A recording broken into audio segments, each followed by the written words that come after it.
Ocurrió en 2 meses. Ocurrió en 2 meses y el sionismo fue derrotado por una resistencia que desde el primer momento fue subestimada.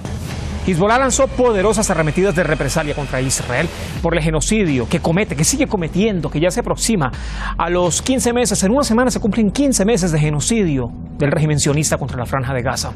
Aunque la guerra de Tel Aviv cobró el liderazgo de Hezbollah, de ninguna manera logró debilitarlo, y muy por el contrario.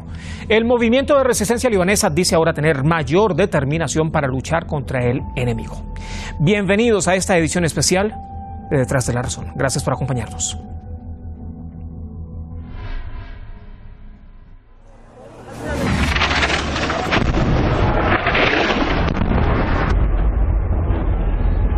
A estos ataques estuvieron sometidos los libaneses durante 2 meses. La guerra impuesta por el sionismo contra territorio libanés dejó alrededor de 3.520 asesinados.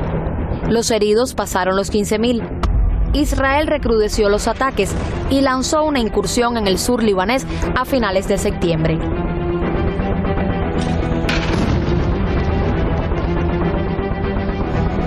Esta imagen se repitió a lo largo de interminables semanas. Ataques como estos obligaron al desplazamiento de 1,2 millones de civiles. El objetivo de Tel Aviv era la eliminación del movimiento de resistencia Hezbollah. No lo logró. Aunque martirizó al secretario general del movimiento, Seyed Hassan Nasrallah, ahora la resistencia dice estar más fortalecida. El liderazgo de Hezbollah promete al mártir más noble, sagrado y preciado en nuestro camino, lleno de sacrificios y mártires, que continuará su lucha en la confrontación con el enemigo, en apoyo a Gaza y Palestina y en defensa del Líbano y su firme y honorable pueblo. La promesa no se quedó en el papel. Nunca fue una opción. Hezbollah obligó al sionismo a aceptar una tregua, que inicialmente es de 2 meses. La resistencia de Hezbollah salió victoriosa con los esfuerzos de sus combatientes y mártires. Para nosotros es una clara victoria. El sionismo sufrió desgastes en el campo de batalla. Cerca de 100 militares del régimen murieron en los combates con la resistencia y alrededor de 1.000 resultaron heridos. La pérdida de equipos militares fue evidente. En efecto, ameritaba ser suavizada por el propio sionismo. Una de las razones es dar un respiro a nuestras fuerzas y reponer el inventario. Las tropas del régimen que habían penetrado las localidades del sur se retiraron. 3 factores nos llevaron a la victoria en esta batalla. Una fue la presencia de las fuerzas de la resistencia en el campo de batalla. El segundo fue la sangre de los mártires, sobre todo la sangre del mártir Seyed Hassan Nasrallah, lo que provocó un aumento en el ánimo de los luchadores para afrontar la guerra. El tercer factor fue la recuperación del control y del liderazgo de la resistencia en la batalla. Tras 2 meses, el regreso prometido se materializó. Los desplazados retornaron a sus hogares. Aunque destruidos por el sionismo, ahora se enfocan en la reconstrucción. Sin embargo, la sombra de la guerra está perenne. Tel Aviv ha ejecutado más de 300 ataques contra la infraestructura libanesa. Las peores arremetidas se han dado en el sur. Y aunque un comité compuesto por fuerzas de paz de Francia, Estados Unidos, Líbano y las Naciones Unidas tiene la tarea de monitorear el alto al fuego y garantizar que las violaciones sean identificadas y corregidas, el sionismo sigue impune, como de costumbre.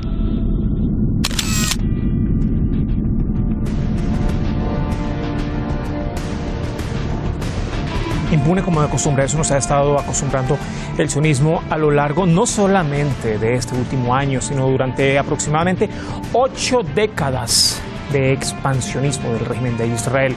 En esta edición especial de Detrás de la Razón, qué gusto, qué honor, qué placer que nos esté acompañando en el estudio, en nuestras instalaciones centrales de Hispan TV en la República Islámica de Irán.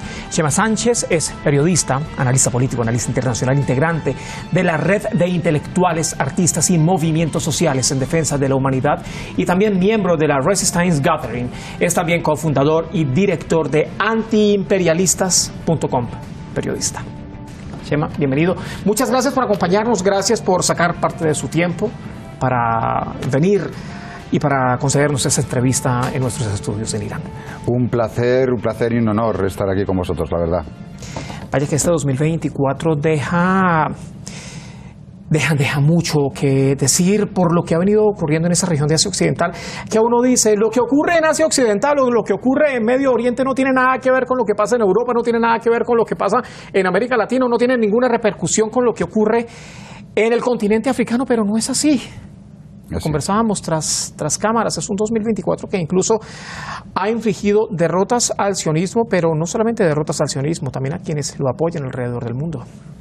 Efectivamente, es una de las cosas yo creo que cruciales, importantes que yo destaco, y es que cada vez más se dan cuenta todos los frentes de resistencia global, mundial, antiimperialista, de que todos son partes de un mismo frente, con un mismo enemigo, con un máster y unos servants, un amo y unos sirvientes del imperialismo. Sirvientes que además han demostrado que, a diferencia de lo que muchos preconizan, que es que hay diversos imperialismos, se ha demostrado que no, que por ejemplo cuando hablaban de que en Europa era como independiente, tenía sus hegemones económicos como Alemania, a la hora en que Estados Unidos ha decidido que todos ellos se inmolen, se suiciden en pos de los intereses de Estados Unidos, lo han hecho.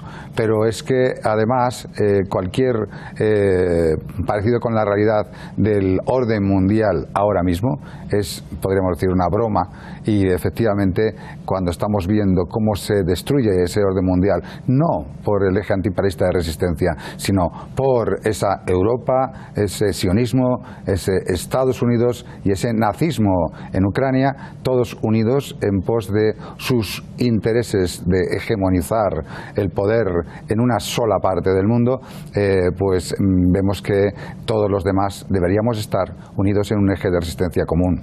Pero esto Occidente, a los aliados del sionismo, sobre todo, digo, un Occidente con Estados Unidos a la cabeza, le está funcionando pero como un arma de doble filo, porque mediáticamente, solamente por referirnos al tema mediático y por colocar un ejemplo, es imposible tapar un genocidio, es imposible tapar una agresión de tal magnitud como lo que ha venido ocurriendo en Ucrania, es imposible tapar las provocaciones que se hacen desde la Organización del Tratado del Atlántico Norte con esa bandera de la supuesta defensa de la democracia. Pero yo defiendo la democracia y bajo ese precepto ataco a quien yo quiero, y a quien estoy atacando, si intenta defenderse, yo mismo lo acuso de terrorista cuando solamente se está defendiendo.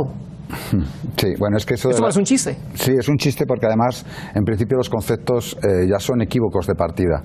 Se habla de democracia, democracia en teoría sería un gobierno que beneficia a la mayoría, o por lo menos que no perjudica a gran parte de su población, y resulta que si eso es así, evidentemente es más democracia China, salvando a 850 millones de la pobreza, recogidos efectivamente por todos los documentos oficiales también de la ONU, o Rusia salvando 45 millones de la pobreza durante los gobiernos desde que comenzó Putin. Esto la gente no lo sabe. O los gobiernos que, como en Venezuela, están dando casas a la gente, y no el de España, que está quitándoselas con desahucios a la gente, ¿no? En realidad pareciera que efectivamente lo tienen muy difícil para que no se caigan las caretas tras un genocidio brutal, bestial y a la luz de cámaras y taquígrafos. Bueno, las cámaras de los periodistas que dejan vivos, porque ya hay más de 200 periodistas asesinados en Gaza.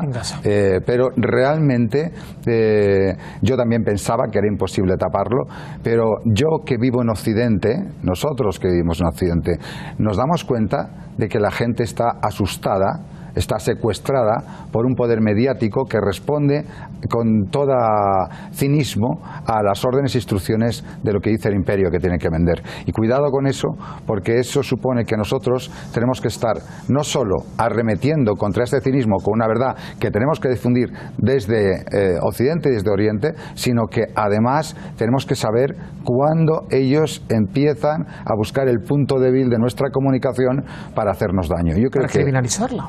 Sí, la criminalizan, y además nosotros a veces caemos en ciertas trampas. Ha ocurrido ahora un evento muy importante. Hablábamos de las derrotas del sionismo en Palestina, de la derrota del sionismo en Líbano, la derrota del sionismo en todo el Oriente Medio con Yemen, pero también el sionismo, por supuesto la derrota mediática que tú has nombrado, pero el sionismo en realidad estaba perdiendo también en Siria, porque Siria estaba facilitando el camino de resistencia perfectamente, pero sabían que Siria era el punto más débil de todo este punto de resistencia, porque llevaba 14 años de resistencia, robándoles el grano, robándoles el petróleo, habiendo asesinado a centenares de miles de sirios, habiendo producido una diáspora de 10-11 millones de sirios.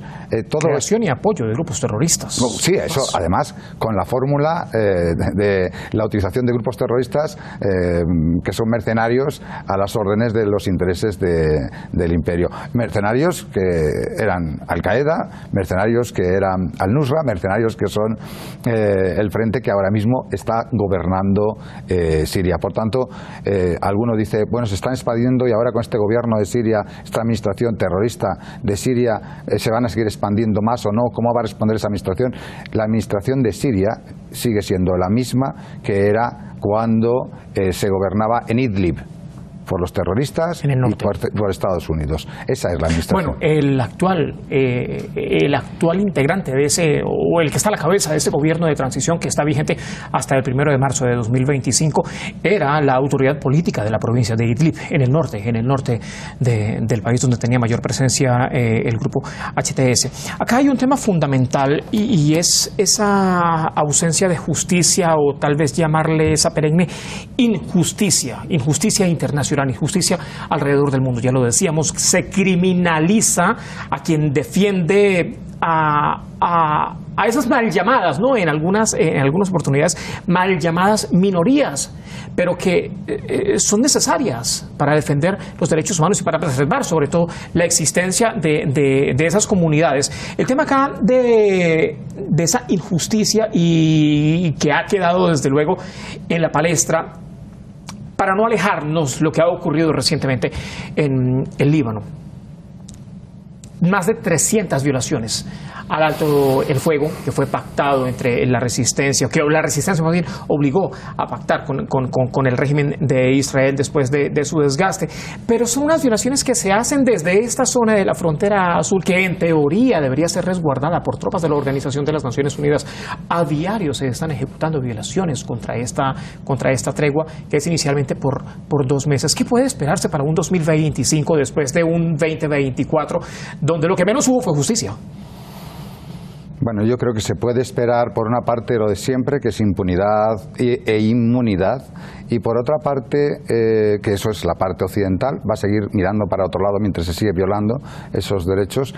Seguramente el frente de guerra que ahora tiene el sionismo es mucho mayor del que ya podían abarcar antaño, con muchos frentes de guerra con distintos países de resistencia, pero ahora además el poder gobernar todo ese espacio que ellos creen que les da un aire tremendo, que es Siria, y todo lo que están robando de terreno hacia Siria, en realidad se le convierte también en una situación de desgobierno, de imposibilidad realmente de controlar al punto en que estaban antes. Yo creo que realmente están perdiendo, aunque no lo parezca, estamos ganando, aunque no lo parezca, a veces en situaciones como la que hemos perdido ahora en esa batalla en Siria, y esa situación de no parecer pero ser es algo que debemos también controlar en los medios a la hora de hablar y de continuar con esa línea. Me refiero, una de las líneas de ataque que va a venir en el 2025 va a ser que no existe un eje de la resistencia global, que Rusia, China e Irán en realidad van cada uno a la suya y a sus intereses. Eso es lo que se está vendiendo en Occidente desde la izquierda ya, en este momento, que no existe en realidad un eje antiimperialista, sino que existen diversos intereses hegemónicos, y que realmente no estamos todos apoyando la misma línea de resistencia y contra el mismo enemigo.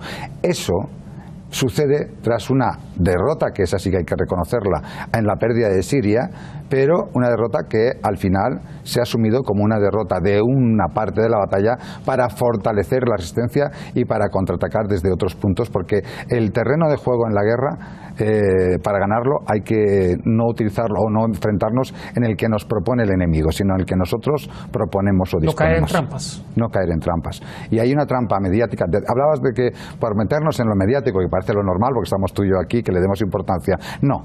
Como decía Julian Assange, prácticamente todas las guerras en los últimos 50 años han necesitado de los medios de comunicación para poder ejercer esas guerras sin que la opinión pública se viera desbordada por una situación de conciencia del horror, y ahora mismo ellos están desviando la atención incluso del genocidio con otras situaciones que ellos muestran como paralelas, y es paralelo, el mundo sin normas es paralelo para todos ahora, según parece, y no es así.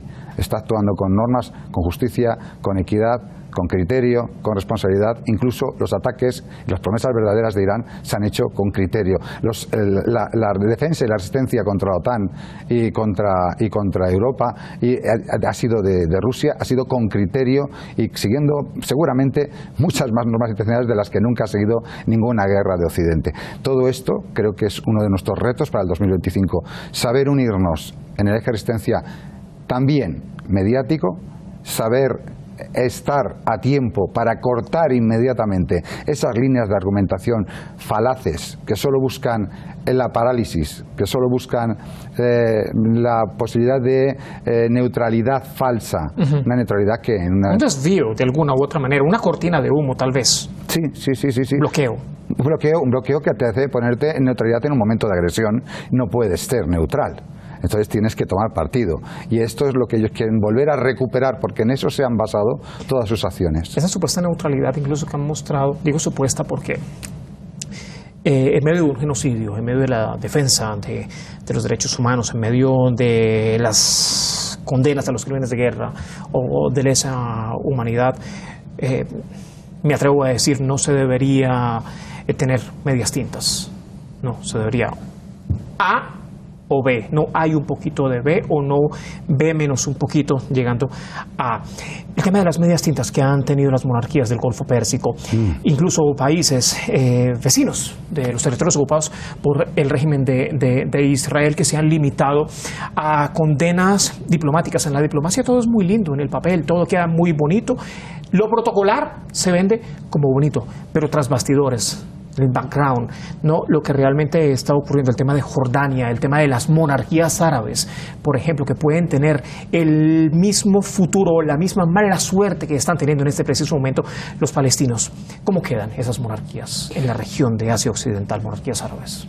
Creo que también, una vez más, esa situación de comportamiento de esos estados, que ahora mismo debían estar un poco asustados viendo que había un occidente colectivo que no podía con unas BRICS, con un mundo que está organizando multipolar, con un mundo que está organizando frente a otra forma de hacer las cosas de respeto y de soberanías, resulta que se encontraron con todo un recorrido de esos países con una fortaleza tremenda, con una Asia civilizadora del mundo, con una África que estaba respondiendo en todo el Sahel a esta situación, y de repente ellos pareciera que se unían también a través de los BRICS, se unían a esa apuesta.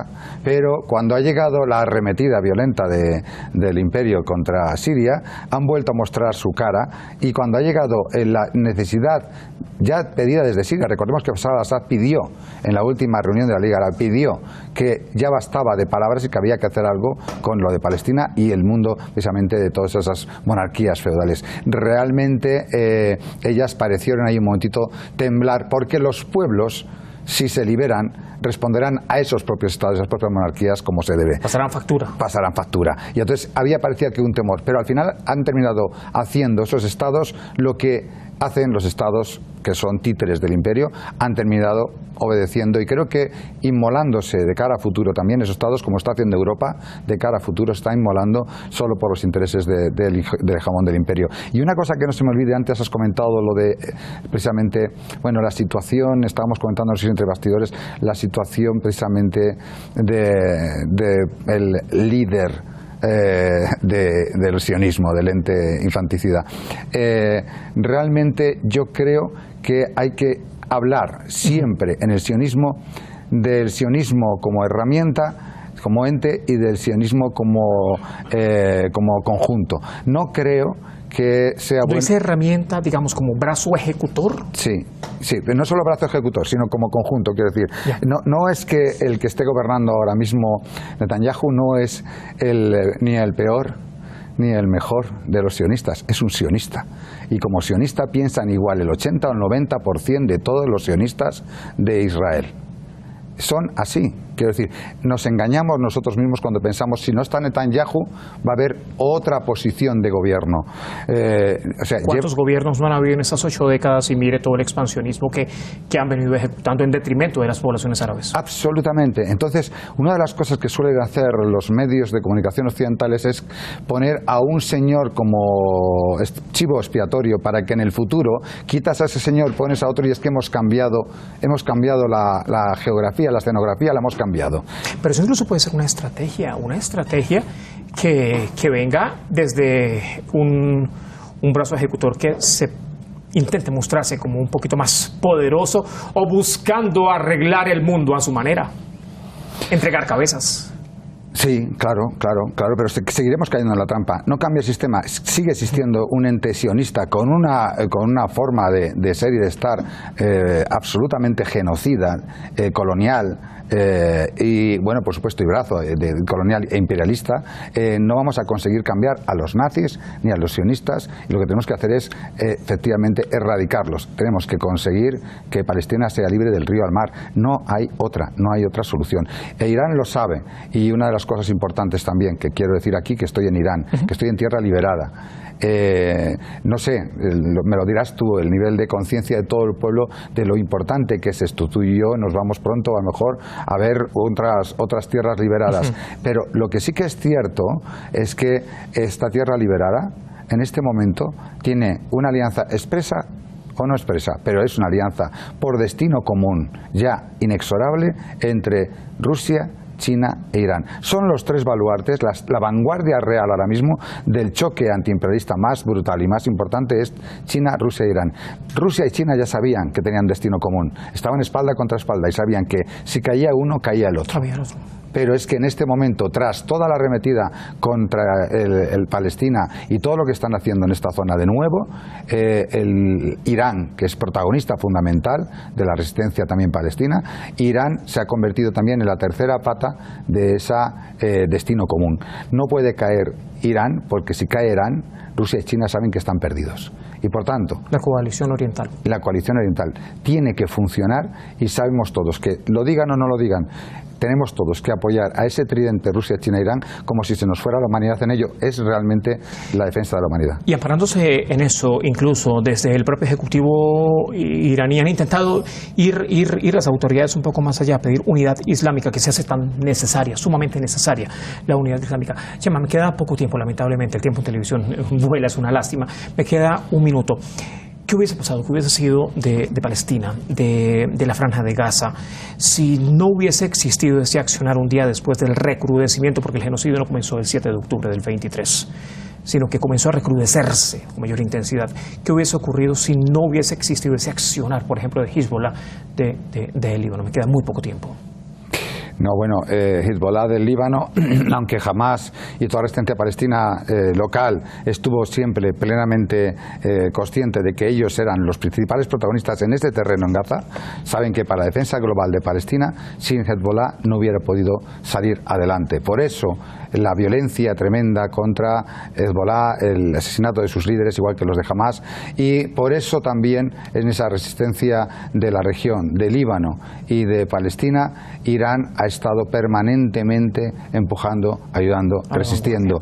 Y eso, quien lo niegue, quien diga ahora que es que Irán, por ejemplo, no defendió a Siria o no defendió lo suficiente a Hezbollah, o no, está mintiendo descaradamente. Negando la historia. Sí, negando la realidad. Se nos termina el tiempo, lamentablemente, Chema. Quiero agradecerte en nombre de todo el equipo de Hispan TV Nexo Latino por habernos acompañado en esta entrevista especial, en esta edición especial de Detrás de la Razón. Como siempre, muchísimas gracias. Muy bienvenido a Hispan TV, muy bienvenido a la República Islámica de Irán. Gracias, encantado y feliz de estar en tierra liberada, digo otra vez, de nuevo. Gracias.